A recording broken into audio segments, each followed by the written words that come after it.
또 두 행악자도 그렇게 하니 하나는 우편에 하나는 좌편에 있더라.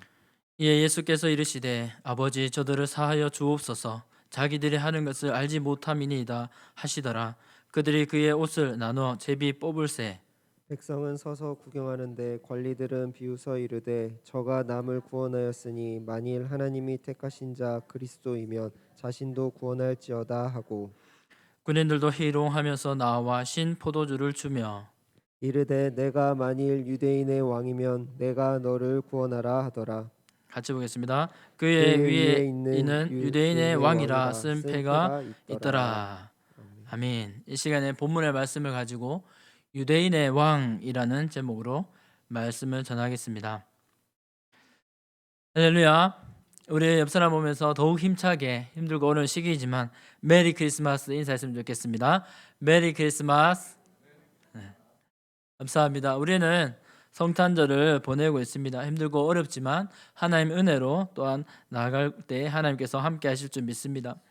오늘 제목 유대인의 왕입니다. 갈로 앞에 좀 있는 말씀을 드린다면 바로 우리를 위해서 십자가에 달리신 유대인의 왕이라고 할 수 있습니다. 우리 주님께서 우리를 위해 오셔서 십자가를 지신 줄 믿습니다. 지금으로부터 약 2000년 전에 낮고 천한 이 땅에 사람으로 내려오신 하나님의 아들 구주 예수 나심을 감사하고 기뻐하는 절기가 바로 성탄절입니다. 온 백성의 구원자이신 하나님의 아들은 약속대로 이 세상에 내려오셨습니다. 때가 참에 하나님이 죄인을 구속하시기 위해 그 아들을 이 땅에 보내셨다라고 갈라디아서 4장 4절에 말씀하고 있습니다. 사람의 몸을 입고 이 땅에 찾아오신 구주는 바로 유대 땅 베들레헴의 작고 추한 곳에서 그 구육간에서 동정녀 마리아에게 탄생하셨습니다. 당시에 한 이야기가 있습니다. 마태복음에 나오는 것처럼 멀리서 페르시아에서 메시아의 별을 보고 유대 땅을 찾아온 자들이 있었습니다. 우리가 잘 알죠. 바로 동방 박사들입니다. 그들은 온 세상을 구할 왕 구주를 기다리며 천문학을 연구하던 자들이었습니다. 마침내 그들은 동방에서부터 그 밝고 빛나고 뚜렷한 별을 보고 예루살렘까지 찾아왔습니다. 그들이 찾는 것은 무엇이었을까요? 그들이 찾는 것은 어떤 목적이었을까요? 바로 유대인의 왕이었습니다. 하지만 예루살렘 헤롯 왕실에서도 예루살렘 성전의 종교 지도자들에게서도 유대 땅 어느 곳에서도 이 메시아를 유대인의 왕을 기다리고 맞이하려는 사람들이 없었습니다. 아이러니하게도 멀리 유대 땅 저 멀리 1500km 밖에서 유대 땅 밖에서 찾아온 동방 박사들의 입에서야 유대인의 왕의 소식을 들을 수 있었습니다. 마태복음 2장 2절 말씀입니다. 유대인의 왕으로 나신 이가 어디 계시냐? 우리가 동방에서 그의 별을 보고 그에게 경배하러 왔노라 라고 말했습니다. 그들의 입에서 유대인의 왕이라는 처음 말이 들려지게 됩니다. 이것을 듣고 헤롯 왕 그리고 그 당시에 온 예루살렘에서는 소동이 일어납니다. 누가 왕이 어디서 났냐며 소동하고 심지어는 왕으로 나신 그 아기를 찾아 죽이려고까지 했습니다. 심지어 유대인의 왕으로 오신 예수님이 사역을 시작하시고 그들의 결심은 더욱더 굳어지게 됩니다. 오늘 누가복음의 저자 누가는 유대인의 왕이 결국 십자가에 못 박혀 돌아가심을 증거하고 있습니다. 오늘 본문의 37절, 38절을 보면 유대인의 왕이라고 두 번이나 반복되고 있습니다. 오늘 본문은 이렇습니다. 오늘 본문을 살펴보면 예수님이 두 행악자들과 사형 집행을 당하시는 모습이 클로즈업 되고 있습니다. 해골이라고 번역된 이 십자가 사형장에서 예수님은 생전의 모든 지상 사역을 마무리하고 계십니다. 유대인의 왕으로 오신 예수님은 십자가를 묵묵히 오르셨고 절대로 내가 왕인데 하고 십자가에서 내려오지 않으셨습니다. 사랑하는 성도 여러분, 우리 구주 예수님의 희생과 섬김으로 우리가 영생과 구원을 얻은 것을 생각하면 무엇과도 비교할 수 없는 뜨거운 감사가 샘솟는 줄 믿습니다. 첫 번째로 예수님은 행악자와 함께 사형당하셨습니다. 그렇습니다. 예수님은 죄인과 함께 그리고 죄인을 위해 죽으셨습니다. 이사야 53장 12절 중반절에서 이렇게 말씀합니다. 이는 그가 자기 영혼을 버려 사망에 이르게 하며 범죄자 중 하나로 헤아림을 입었음이라. 그러나 실상은 그가 많은 사람의 죄를 지며 라고 말씀하고 있습니다. 예수님은 좌우편의 행악자들을 옆에 두고 그 가운데서 십자가에 달리셨습니다. 이사야 말씀의 예언대로 예수님께서 범죄자 중 하나로 헤아림을 입었음이라 말씀하고 있습니다. 다른 번역 성경을 참고하면 예수님도 범죄자들 사이에서 범죄자 중에 하나로 죄인 취급받았다라고 말씀하고 있습니다. 반역자의 하나처럼 이렇게 취급받았다고 다른 번역에서, 공동 번역에서는 번역하고 있습니다. 그렇습니다. 예수님의 좌우편의 두 행악자는 어떤 사람이었습니까? 그들은 사형당할 만한 분명한 행악자요 또 범죄자였습니다. 행악자로 이렇게 말씀하고 있는 카쿠르고이라고 하는 이 단어는 풀어 말하면 나쁜 일을 행한 사람, 강도짓을 한 사람이라고 할 수 있습니다. 그들은 적어도 로마에 대항하여 극단적으로 폭동을 일으킨 중한 반역 죄인이었습니다. 그와 별개로 우리 예수님은 어떤 분이십니까? 바로 유대인의 왕으로 오신 예수님이십니다. 예수님 또한 유대인의 왕이셨지만 십자가 사형을 그 죄인들과 함께 받고 있습니다. 우리 예수님도 두 행악자 사이에서, 공교롭게도 그 사이에서 반역자, 중한 범죄자, 죄인 중에 한 사람으로 취급받고 사형을 당할 위기에 놓여 있습니다. 우리는 생각합니다. 말도 안 돼. 예수님이 어떻게 저 자리에 있을 수 있지? 예수님은 죄가 없는데 라고 생각할 수 있습니다. 그렇습니다. 사실 예수님이 죽으시고 달리신 저 십자가는 원래 죄인으로 죽을 수밖에 없는 저와 여러분이 달려야 할 사형 틀입니다. 우리를 사랑하셔서 하나님의 사랑과 그 긍휼 때문에 저 흉악한 사형 틀에 하나님의 사랑하는 독생자를 내어주시고 계십니다. 하나님은 우리를 사랑하셔서 죄 없으신 그 아들을 이 땅에 보내셨습니다. 그리고 그 저주의 십자가에서 무참히 죽임을 당하게 하심으로 수많은 죄인들을 구원하게 하셨습니다. 하나님을 떠난 우리의 모습을 로마서 1장에서 뭐라고 고발하고 있습니까? 로마서 1장에서 적나라하게 고발하고 있습니다. 100이면 100 재판해도 100이면 100 재판해도 사형에 처할 수밖에 없는 이 죄명을 나열하고 있습니다. 로마서 1장 28절 말씀입니다.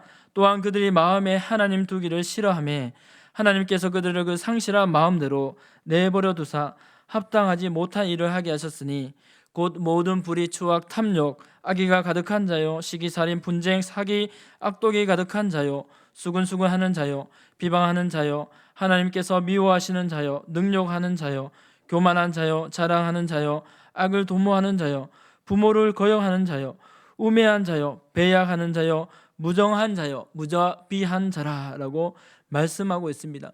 가령 재판에서는 누구에게 내놓아도 납득될 만한 명백한 증거를 내놓아야 합니다. 어쩌면 왕이신 하나님을 떠나 하나님 두기를, 그 마음에 하나님 두기를 싫어한 인간의 반역죄는 심증에 해당한다고 할 수 있습니다. 하나님 앞에서 그 죄가 다 드러나지만 적어도 사람 앞에서는 잘 구분이 안 됩니다. 왜냐하면 인간은 윗선이라는 가면으로 얼마든지 스스로 속일 수 있기 때문입니다. 그러나 로마서 1장 29절에서는 뭐라고 말씀하고 있습니까? 바로 그 이하에서 드러난 모든 죄의 증거들은 인간이 사형에 해당함을 가리키고 있습니다. 또한 그럼에도 불구하고 뿐만 아니라 죄로 반역한 인간들은 왕이신 하나님이 사형 선고를 정하심을 알고도 저항하고 있습니다. 32절 말씀입니다. 그들이 이 같은 일을 행하는 자는 사형에 해당한다고 하나님께서 정하심을 알고도 자기들만 행할 뿐 아니라 또한 그런 일을 행하는 자들을 옳다 하느니라 라고 말씀했습니다. 예수님이 가신 그 해골길은 아람어로 골고다, 영어로 번역되면 갈보리, 바로 죽음의 길입니다. 그 해골의 언덕길을 주님은 그 인간들의 죄 때문에 가시게 되었습니다. 그 길은 어떤 길일까요? 죄로 인한 저주와 파멸과 죽음의 길이죠. 멸망과 단절의 길입니다. 모든 죄의 결과 사망을 확정짓는 그 길입니다. 예수님의 골고다 십자가 사형장의 모습은 어땠을까요? 그 모습은 바로 저와 여러분에게 마땅히 주어지고 쏟아져야 할 참혹한 하나님의 진노를 보여줍니다. 히브리서 9장 27절 말씀입니다. 한번 죽는 것은 사람에게 정해진 것이요 그 후에는 심판이 있으리니 라고 말씀합니다. 그렇습니다. 한 번 죽는 것은 원죄로 말미암은 것입니다. 그러므로 모든 사람에게 심판이 기다리고 있습니다. 그러나 희망의 말씀이 있습니다. 바로 예수 그리스도를 구주로 믿는 자들에게 회생 절차가 남아 있습니다. 27절 이후에 28절에서는 이렇게 선언합니다. 이와 같이 그리스도도 많은 사람의 죄를 담당하시려고 단번에 들이신 바 되셨고 구원에 이르게 하기 위하여 죄와 상관없이 자기를 바라는 자들에게 두 번째 나타나시리라. 아멘라고 말씀하고 있습니다. 바로 하나님의 은혜입니다. 하나님의 이 은혜를 베풀어 주시기 위해 예수님이 많은 사람의 죄를 십자가에서 담당하게 하셨습니다. 예수께서 먼저 그 십자가 죽임을 당하시고 하나님의 능력으로 부활하사 우리에게 생명의 길을 열어놓으신 줄 믿습니다. 히브리서 10장 19절에 이렇게 말씀합니다.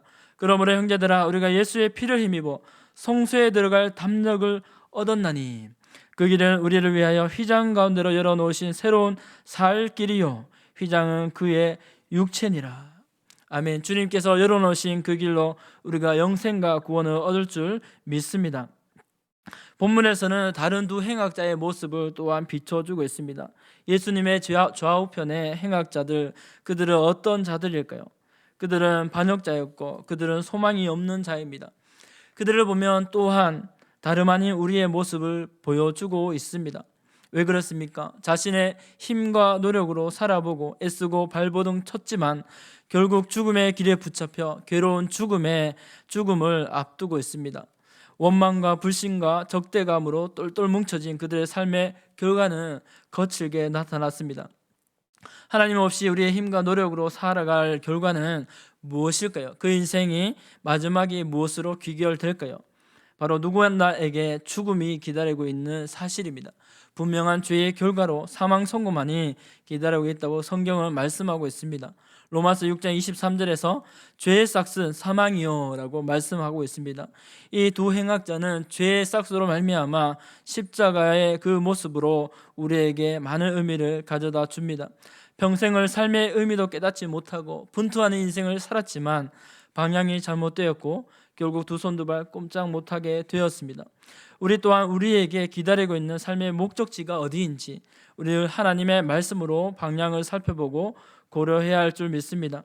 우리가 죄와 사망과 죽음으로 향하고 있지는 않은지 아니면 예수 그리스도로 말미암아 저 천성을 향하고 있는지 말씀으로 우리 자신을 비춰보는 저와 여러분이 되시기를 주님의 이름으로 축복합니다. 또한 이 두 행악자를 보십시오. 참으로 다행이 아닙니까? 삶의 마지막 순간에서 예수님 곁에서 사형을 받게 되었습니다. 이제 예수님을 구하며 마지막 기회를 얻을 수 있습니다. 마지막 소망을 붙잡을 수 있습니다. 이 두 행악자의 모습을 통해 저는 이렇게 생각했습니다. 수많은 이 세상에 범죄자들이 있습니다. 중범죄자들, 사형수들, 그들이 있습니다. 이 말씀을 통해 그들에게 마지막 소망과 희망이 되지 않나 이 말씀을 통해 보게 되었습니다. 예수님은 어떤 분이십니까? 가난하고 병든 자와 세리와 창기의 친구이셨습니다. 힘없는 어린아이들을 환영하시는 분이셨습니다. 그리고 예수님의 최후의 모습은 이 극악무도한 사형수들과 마지막을 함께 하십니다. 예수님의 사역을 살펴보면 예수님의 사역과 이 십자가는 많은 의미가 있습니다. 그러나 예수님의 이 마지막 순간에도 이삭 줍기처럼 십자가 사형장에서도 두 행악자에게 회개할 기회를 주고 계십니다. 우리의 모습 또한 두 행악처럼 죽을 수밖에 없는 운명이지만 마지막 때에 예수님을 만나 구원과 생명의 길을 얻게 되었습니다. 이 십자가 이곳에서 생명과 영생의 빛을 얻게 되었습니다. 그 예수님의 십자가를 기억하고 그 사랑을 전하고 또한 그 십자가 지신 예수님을 믿고 영접하시고 주로 삼으시는 저와 여러분이 되시기를 주님의 이름으로 축복합니다. 두 번째는 예수님은 십자가에서도 죄인들을 위해서 기도하셨습니다. 우리 34절 말씀 한번 같이 읽어보겠습니다. 시작. 이에 예수께서 이르시되 아버지 저들을 사하여 주옵소서 자기들이 하는 것을 알지 못함이니이다 하시더라. 아멘. 이까지 읽겠습니다. 이 말씀도 보면 이사야의 예언의 말씀을 그대로 성취하고 있습니다.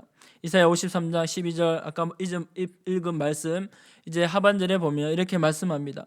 그러나 그가 많은 사람의 죄를 담당하며 범죄자를 위하여 기도하였느니라 라고 말씀하고 있습니다.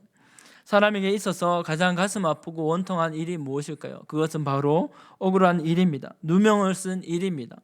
이 땅에서 그러한 일이 참으로 빈번합니다. 얼마 전에 매스컴을 보니까 이러한 일이 있었습니다. 수십 년 만에 누명을 벗고 출소한 사람의 이야기가 있습니다. 이 사람이 유일하게 자신을 믿어준 사람이 있었다고 고백합니다. 그 사람은 바로 한 사람, 자신을 믿어준 교도관이었습니다. 이 교도관 때문에 희망을 갖고 살아갈 수 있었다고 고백합니다. 예수님은 제자들에게 배반과 버림을 당합니다. 유대 백성들에게 또한 구경당하며 따돌림을 당합니다. 종교 지도자들에게도 조롱과 멸시를 받고 십자가로 내몰리게 되었습니다. 무엇보다도 하나님에게 외면과 버림을 당하였습니다. 어느 누구도 예수님의 사형이 억울하다고 믿어주고 인정하는 사람이 없었습니다. 도리어 자기들의 하는 일이 옳다고 생각합니다. 오히려 십자가에 달리신 예수님은 심지어 범죄자 취급하며 하나님의 아들 그 메시아가 맞냐고 증명하라고 떠들어대었습니다. 본문에 보면 모든 백성들이 서서 구경합니다. 관리들은 비웃습니다. 로마 군인들은 희롱합니다. 생각해 보시기 바랍니다. 십자가에 찌르는 고통과 타는 듯한 괴로움 속에 숨이 턱턱 막히지만 사람들의 조롱과 군인들의 희롱이 더 견딜 수 없는 모욕과 수치였을 것입니다. 그럼에도 예수님은 어떤 모습으로 계십니까? 바로 그들의 죄를 담당하고 그들을 위해서 기도하셨습니다. 이 기도를 생각하면 우리는 초대교회 스데반 집사님의 기도를 생각할 수 있습니다. 사도행전 7장 59절로 60절 말씀까지 이렇게 말씀을 기록합니다. 그들이 돌로 스데반을 치니 스데반이 부르짖어 이르되 주 예수여 내 영혼을 받으시옵소서 하고 무릎을 꿇고 크게 불러 이르되 주여 이 죄를 그들에게 돌리지 마옵소서 하고 이 말을 하고 자니라. 아멘. 담대하게 복음을 전하는 스데반의 설교를 이 백성들은 어떠한 반응을 합니까? 못 견뎌했습니다. 듣기 싫어했습니다. 그들은 도리어 돌로 쳤습니다. 그러나 스데반 집사님은 하나님 우편에 서 계신 예수님의 모습을 봅니다. 그 영화로운 모습을 보고 천국 소망을 갖게 되고 또한 자기를 욕하고 비난하고 돌로 치는 그들을 위해서 기도합니다. 저들의 죄를 용서해 달라고 이렇게 기도합니다. 예수님 또한 십자가상에서 그렇게 기도하는 모습을 누가는 보여주고 있습니다. 누가복음과 사도행전의 저자 누가는 예수님의 십자가상의 기도와 순교자 스데반 집사님의 기도를 나란히 기록하고 있습니다. 예수님은 자신을 십자가에 내몬 백성의 지도자들과 수많은 백성들과 빌라도 그리고 예수님의 옷을 제비 뽑아 나눠 가진 로마 군병들을 위해서 기도합니다. 유대인의 왕으로 오신 그리스도이신 예수님을 십자가에 못 박는 자기들의 일을 알지 못하는 깨닫지 못하는 그들을 위해서 기도하셨습니다. 과연 예수님이 하신 그 기도의 의미가 무엇이었을까요? 오늘 본문에서 사하여 주옵소서 예수님이 기도하셨습니다. 이 원어로 아페스라고 말합니다. 아페스. 이 말은 사람이 사람의 죄를 용서해 주는 경우 그것을 뜻하는 것이 아니라 심판자이신 하나님이 인간의 죄에 대한 하나님의 용서를 가리키고 있습니다. 그렇습니다. 하나님께서 용서해 달라고 하나님께 예수님은 호소하고 있습니다. 그들이 왜 이렇게 하였을까요? 바로 고린도전서 2장에서 8절로 9절 말씀에 이렇게 말씀하고 있습니다. 우리 고린도전서 2장 8절로 9절 말씀 함께 읽어보겠습니다. 시작.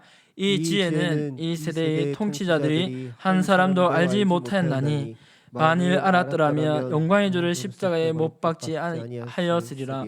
기록된 바 하나님이 자기를 사랑하는 자들을 위하여 예비하신 모든 것은 눈으로 보지 못하고 귀로 듣지 못하고 사람의 마음으로 생각하지도 못하였다 함과 같으니라. 아멘. 예수님이 기도하신 것처럼 그들은 영광의 구주를 제대로 알아보지도 또한 깨닫지도 못했습니다. 눈이 있어도 보지 못하고 귀가 있어도 예수님의 말씀을 깨닫지 못하였습니다. 결국은 영광의 주이신 예수님을 자기들의 손과 발로 말로 못 박게 하였습니다. 이것은 그들이 엄청난 실수요 돌이킬 수 없는 죄짐이었습니다. 우리가 날마다 고백하는 신앙 고백이 있습니다. 바로 사도신경이죠. 바로 그 사도신경 가운데 본디오 빌라도가 나옵니다. 이렇게 지목당한 본디오 빌라도처럼 영원히 변개할 수 없는 무거운 죄짐을 지게 되는 것을 보게 됩니다. 그러나 예수님은 어땠습니까? 자신의 모습과 처지보다 앞으로 겪게 될 예루살렘의 멸망과 사람들의 고통, 또한 그 사람들을 위해서 기도하셨습니다. 예수님은 세상의 구주로서 감당해야 할 말할 수 없는 자신의 아픔과 십자가, 그 고통의 무게에 짓눌려 섰습니다. 하지만 자기들이 알지 못한 죄, 저지른 일의 무거움, 또한 죄의 무서움을 그 사람들을 위해서 탄식하시며 하나님께 기도드리고 있습니다. 우리의 모습은 과연 어떠합니까? 현대사회는 자기를 높이고 다른 사람은 낮추고, 자신의 마이너스 되는 것은 감추고, 자신의 잘난 것은 드러내기 바쁩니다. 자기만 잘 된다면 다른 사람은 낮추고 짓밟기 바쁩니다. 그러나 우리 예수님은 자신을 버리시고 사람의 몸을 입고 낮고 낮은 곳, 냄새나는 곳, 환영받지 못하는 곳으로 우리를 위해 이 땅에 내려오셨습니다. 바라기는 우리 또한 낮은 곳에, 냄새나는 곳에 오셔서 벌거벗은 수치의 십자가 지신 예수님을 기억하며 내 이웃의 아픔과 상처와 고통을 위해 먼저 돌아보며 함께 기도할 수 있는 모든 성도님들이 되시기를 주님의 이름으로 축복합니다. 세 번째로, 마지막으로 유대인의 왕이신 예수님은 스스로 자신을 버리셨습니다. 요한복음 10장 18절 말씀에서 예수님이 이렇게 말씀합니다. 이를 내게서 빼앗는 자가 있는 것이 아니라 내가 스스로 버리노라. 나는 버릴 권세도 있고 다시 얻을 권세도 있으니 이 계명은 내 아버지에게서 받았노라 하시니라. 아멘. 예수님은 요한복음에서 자신이 양을 위해 목숨을 버리는 선한 목자이심을 말씀하셨습니다. 예수님은 자발적으로, 그것도 기꺼이 양들을 위해서 십자가에서 자신의 목숨을 버리시고 계십니다. 사람의 생각은 어떻습니까? 내가 죽으면 끝입니다. 죽지 않고 살고 일해야 성과가 있습니다. 그러나 예수님의 생각은 하늘의 밀처럼 죽고 버리는 것입니다. 요한복음 12장 24절 말씀처럼 하늘의 밀이 땅에 떨어져 죽는 것, 바로 하늘 그대로 있으면 많은 열매로 맺을 수 없다고 예수님은 말씀하셨습니다. 무슨 말입니까? 하나밖에 없는 생명을 버려야 만이 하늘의 밀이 땅에서 다시 태어나는 것처럼 다시 부활 생명으로 많은 열매를 맺을 것을 예수님은 가르쳐주고 있습니다. 하물며 자연 법칙도 그러할진데 예수님은 스스로 살아남아 구원할 것을 택하지 않으셨습니다. 유대인의 왕으로 오셨지만 모든 것을, 자신의 생명을 버리심으로 진정한 유대인의 왕임을 증명하고 있습니다. 오늘 본문 35절 말씀입니다. 백성을 서서 구경하는데 관리들은 비웃어 이르되 저가 남을 구원하였으니 만일 하나님이 택하신 자 그리스도이면 자신도 구원할지어다 라고 말씀하고 있습니다. 이스라엘 백성, 유대 사람들이 메시아를 기다릴 때 이렇게 얘기합니다. 호 크리스토스라고 합니다. 호, 그 사람, 그 메시아, 그 그리스도, 그 맞느냐라고 말하는 것입니다. 그 하나님이 보내실 그라고 말하지만 예수님, 분명히 메시아이신 예수님을 믿지 못했습니다. 그러면서 자신을 구원할 메시아인지 증명하라고 말씀하고 있습니다. 그 요구를 예수님이 십자가에 못 박힌 십자가 현장에서도 한결같이 외쳤습니다. 하나님의 어린 양은 어떤 분일까요? 바로 스스로 구원하실 분이 아닙니다. 제사의 희생양이 되시는데 이 제사의 희생양은 살아서 희생 제물이 될 수 없기 때문입니다. 번제로 태워 드리기 위해 스스로 제물이 되어야 합니다. 살아서 희생 제물, 번제단에 올라가는 제물이 없습니다. 반드시 죽어서 제물이 되어야 합니다. 유대인의 왕은 통치하고 다스리고 군림한 세상의 왕이 아니었습니다. 하나님의 아들로 오셔서 죄가 없으시지만 인류의 죄를 위해 희생할 어린 양이 되셨습니다. 자기 백성을 죄에서 구원하시기 위해 달리신 예수님, 그 십자가, 오늘 저와 여러분이 바라보아야 할 줄 믿습니다. 예수님이 지신 그 십자가 위에, 그 죄패에 뭐라고 적혀 있을까요?